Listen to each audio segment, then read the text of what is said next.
Welcome to ZKast, everyone. I'm Z.S. Caravallo from ZK Research, and I'm joined today by ZKast first-timer, Craig Durr. You're with your own firm now, the Collab Collective, correct? Yeah, it is. Collab Collective launched earlier in Q2 in June. We're still focused on what I've done for the last 5 years in the space, which is workplace collaboration and communication, which is inclusive of things like customer experience, employee experience, what's taking place in and out of the office.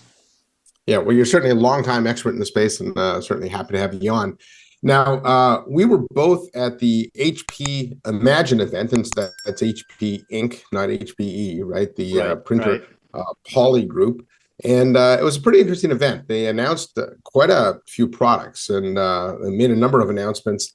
And so I want to go through those with you. The first one, which I thought was interesting, is they published the results of their annual Work Relationship Index. And I'll tip my hat to HP for trying to do this, but they're trying to understand the relationship that employees have with work and whether they're happy or not. And you and I have talked about this a lot. And so, Craig, just share your thoughts on what you thought the index told us and maybe didn't tell us. Yeah, it's a really interesting piece of work, and it was pretty extensive what they did. I think they did something like 15,000 respondents, something like in the number of like 12 countries or something along that lines. Yeah, it was a lot of people. It was. I really like this stuff because I really like digging into everything's taking place in that hybrid work scenario. And this is one of those key things. One of their key takeaways they led off the conversation with is that 28% of the people they surveyed basically said they have a poor relationship with work, that they are not happy in their work setup or experience. No, it was the other way. Only 28% say they have a healthy relationship. Oh, I'm sorry. I had it backwards. You're right. I apologize. I apologize. So 72% don't have a happy relationship with work. Right. Yeah. So it winds up being this really problem that's staring us right in the face based upon the data that they're showing, is that right now that relationship people are having with work is suffering in some ways. And there's a lot of different challenges taking place there to kind of support that. I happened to be at another event that was focused on HR tech. They did a similar survey, a global survey, and they actually came back with the idea that employees are either in two modes, a survival mode or a thriving mode. And in their research, 31% of those people came back where they were surviving.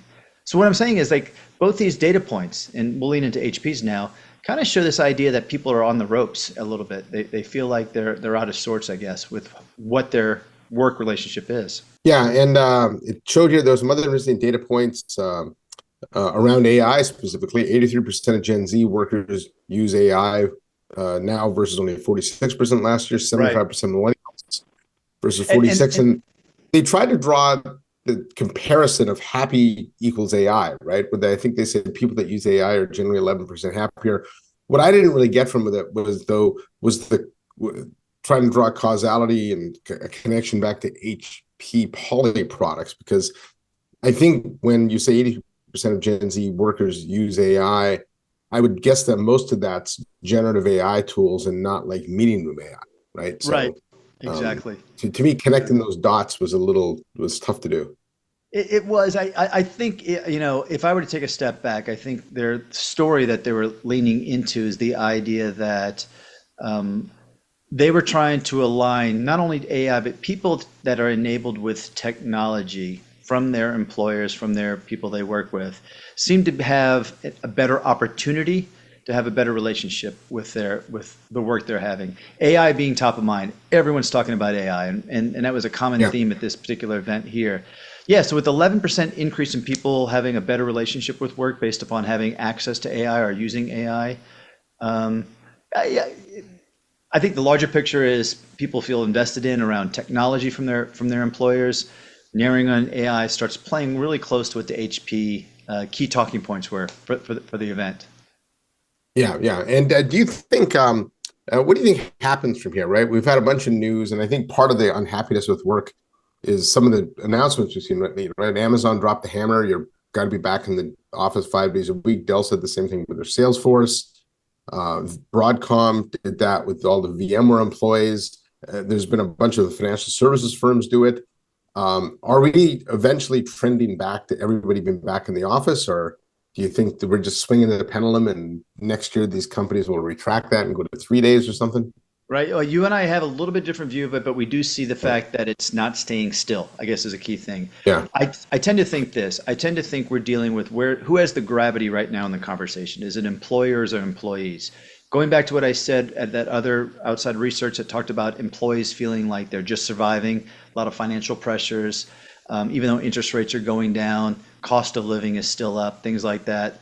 Employers have a little bit of an upper hand to pull employees in. In fact, going to that Amazon story, there's even some hybrid work specialists that are thinking it might be a backdoor way for them to kind of let people go that may not choose to come in that process. But the point is, this is taking place. And if employees already have a depressed relationship with work, this can't make it much better, right? If Yeah. you're already upset, part of that earlier HP index relationship number we talked about, and now you're being forced to do something different, be in the office 5 days a week, for example, it's going to really put a strain on your relationship with your work. Yeah. All right. So takeaway there: workers aren't happy, but they want more AI. They, So let's they let's want, move. technology can solve it. We can throw technology at everything. You never know. Yeah. So let's talk technology. So a big part of their announcements were the new AI PCs, and they announced two new AI PCs: an EliteBook business laptop and an OmniBook consumer laptop. Both had roughly the same performance characteristics. The NPU drives about 55 tops, right, which is pretty large. The EliteBook, the business laptop one, had an integrated poly camera, which I thought was interesting for better video. So that gets you all their features like spotlight, background blur, things like that. It also came with Wolf security. And I think HP's done a nice job of kind of leading the industry in the area of AI PCs. The big question is, and I talked to Rob Enderle about this, like, do most consumers feel like they need an AI PC? And I think here is where I thought at their last event in New York, HP did a pretty good job of bringing ISVs to the event, right, that actually talked about the need, including Zoom, the need to have AI on the local PC. And here's the things we can do, even like deep fake detection and things like that. So I'd like to see more of that, because I'm not fully convinced. You look at a lot, especially on the consumer side, consumer mindset's always been buy the lowest cost PC. Will people pay up for an AI PC? right. And there's some pretty high projections on AI PC sales.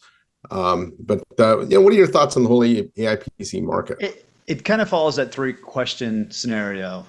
The what, so what, now what? And the what is, you just explained there's some phenomenal technology available now on the endpoint, and everyone's they're really trying to lean into the branding of AI on the edge, right? In your hands, in the PC, not in the cloud too. You hit the right so what. How does it matter to you and me as we sit here working and computing? We are not necessarily crushing large LLMs personally to deal with some work. But I do like their ISV story. And they mentioned it at Imagine, but I agree with you. I wasn't at the New York event where you were, where they really exposed it. I think that's what they need to lead the conversation with. The one example they did show on stage at Imagine was Zoom. And that was a great aha moment for me. Yeah. And the way they showed that was Zoom has a very popular feature called AI Companion, which currently has the capability to go ahead and work through all your Zoom suite, pulling information in about a meeting I have with yourself, for example.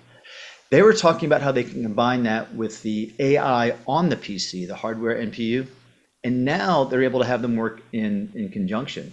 Imagine indexing all your files that might have to relate to the conversation, not just what's within the Zoom suite. So all of a sudden, you start seeing it's a pretty powerful situation where I could really pull in a lot of information that I have available to me to the endpoint. So that was really interesting.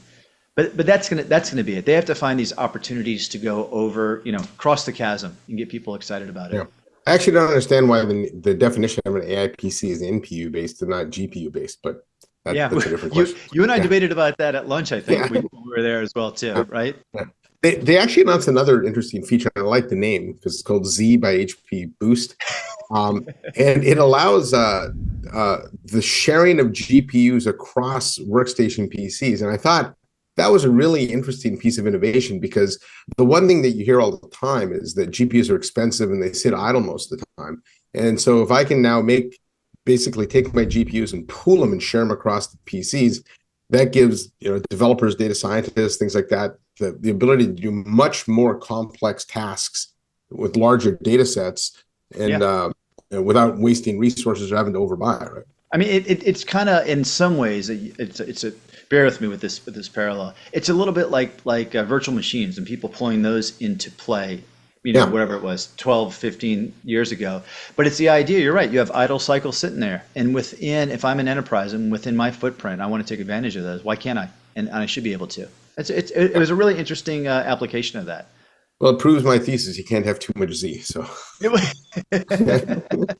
now, Or the ZKast branding. Okay. they also had another number of announcements around new poly hardware, Yeah. and that was good to see. And so, the highlights for you there. There was some cool stuff there. So this is what was key for me. Poly actually has completed their portfolio into their next gen line of products. Poly HP is one of those few companies that can play equally both in these PC-based solutions because of the HP lineage, and then what Poly was doing before, which was leaning into these Android-based solutions in the room. So now Poly finished up its V line, not Z. I'm already no more Z's. Their V line, their V52, V72, and V32, and then which is the Android-based systems, and then they finished up their USB PC line, which was the X52, X72, and X32. So now, which is kind of nice, they can go to a customer and say, we've got it. We are your one-stop shop based upon your preference. Because right now, PC versus Android is still a little bit of a religious war. I mean, there's people on both sides. Oh, And yeah. so people debate about security management, and you can see either side of it. So they did a really nice job rounding out their portfolio, which has them in a good position going in here into 2025 when those products are going to be all available. Yeah, and I think the other strength of this now too, and I think this initiative was started actually by Tom Puro when he was there, was the products now have better feature consistency across Oh, them. yeah. So, Yeah. so it used to be if I bought the Android line, I got features 1 through 5, and if I bought the PC line, I got 6 through 10, but I couldn't get mix and match, and it was kind of a messy environment. I think they also they can all be managed the same interface now, right? They also all have the noise block capabilities, and so whichever way a customer wants to go, they're going to get the same features. And I think that's something that, frankly, Poly's all the way back to Polycom has Yeah. really struggled to deliver. Yeah, exactly. Like I said, the fact that they got this whole complete line in place is nice. Now, the other thing also that they did complete just recently prior to that was some processors. One was called the G62, which is an Android-based box, and then they have another one called the G60, which is a PC-based box. In essence, this also helps them with those large rooms because they're using something they're calling a modular architecture, which allows them to plug multiple cameras in, speakers, and whatever, and run them all over cat cable back to this. So again, small, medium, large room, focused rooms, complex rooms. Yeah, Yeah. you mentioned Tom, but I also want to give a shout out to you and I had dinner with Helen Shearborn and Greg Barabalt, who are some of Yes. the Yeah. leadership that was brought in in the last 18 months or so. These guys are doing a great job, along with what Bo Wilder's doing there. I think the three of them have really pulled the Poly HP store together, and they have a good roadmap. And actually, here's Yeah. what No, go ahead.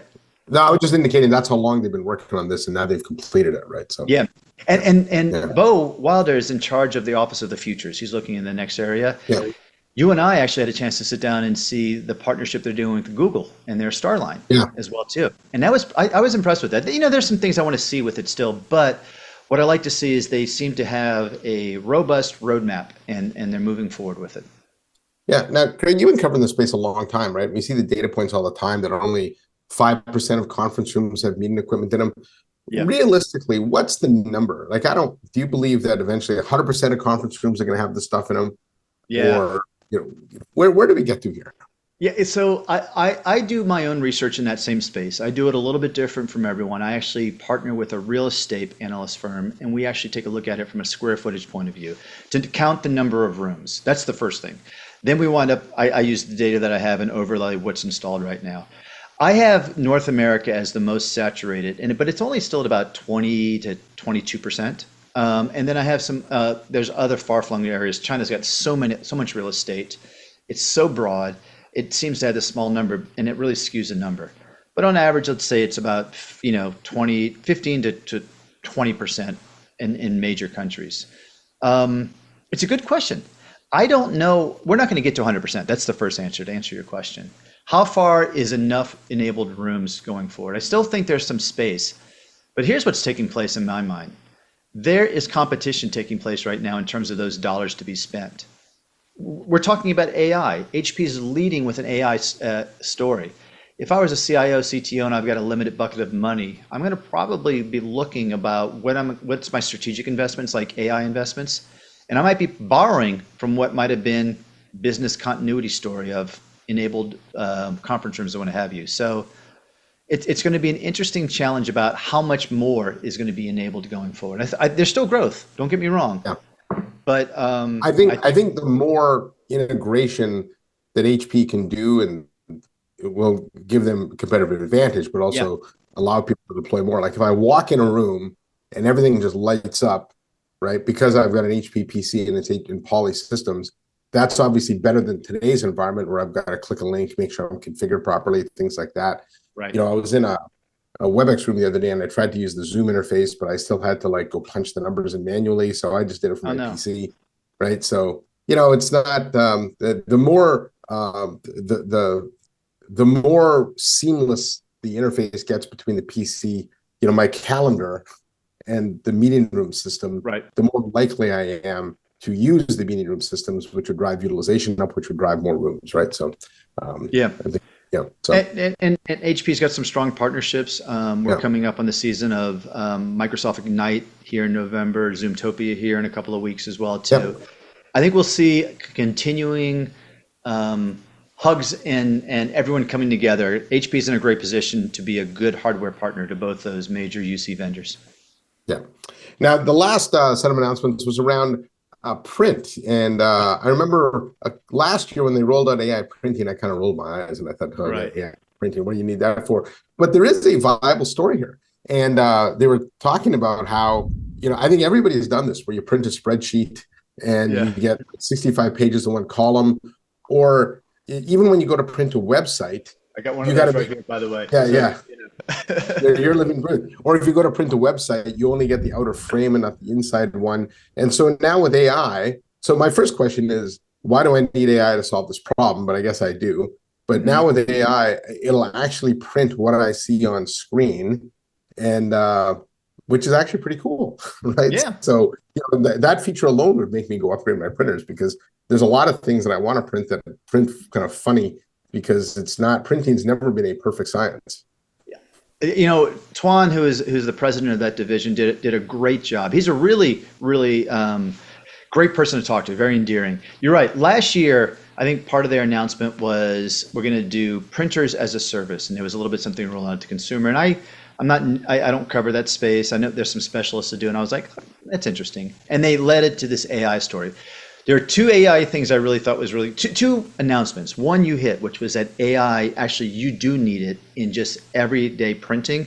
And then the second thing is, do you remember that montage they did with like, what is printing? Why is it still a viable business, not just paper?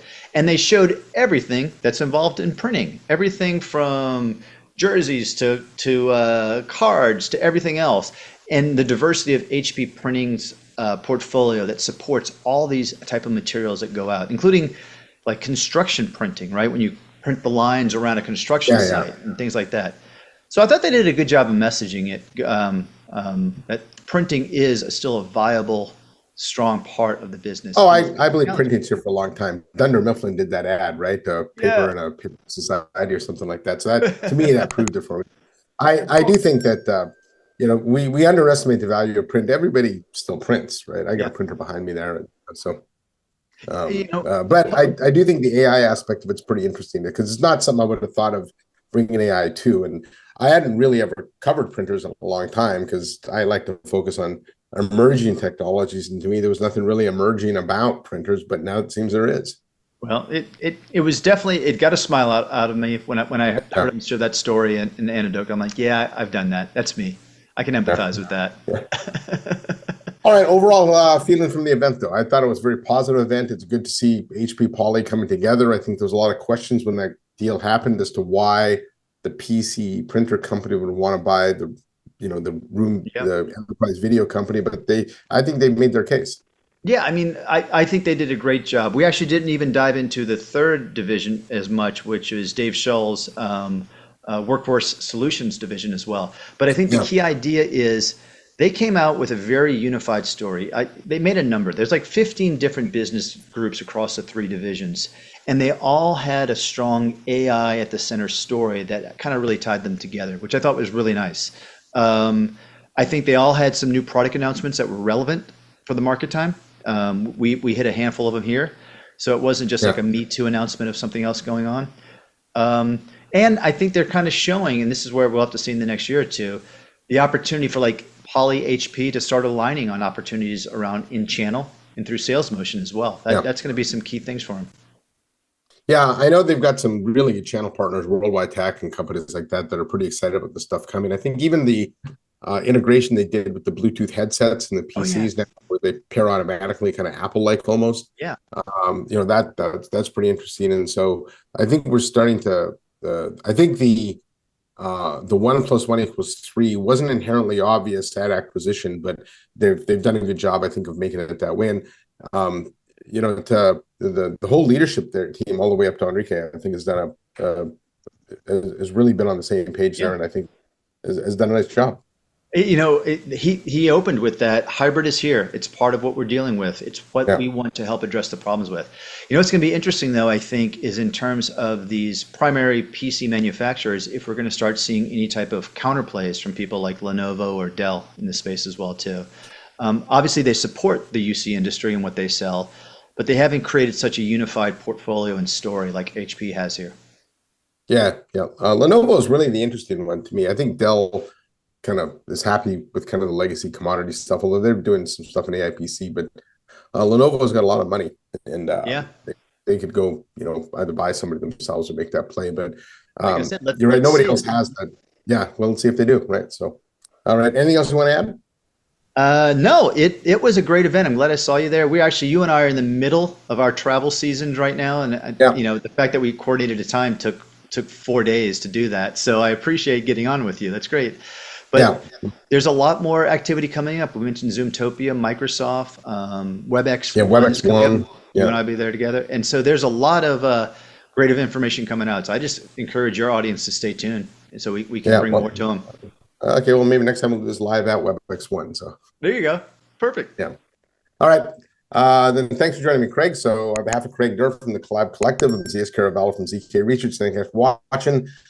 Make sure you hit that subscribe button, and I'll see you next time on the next episode of ZKast. Thanks, Craig.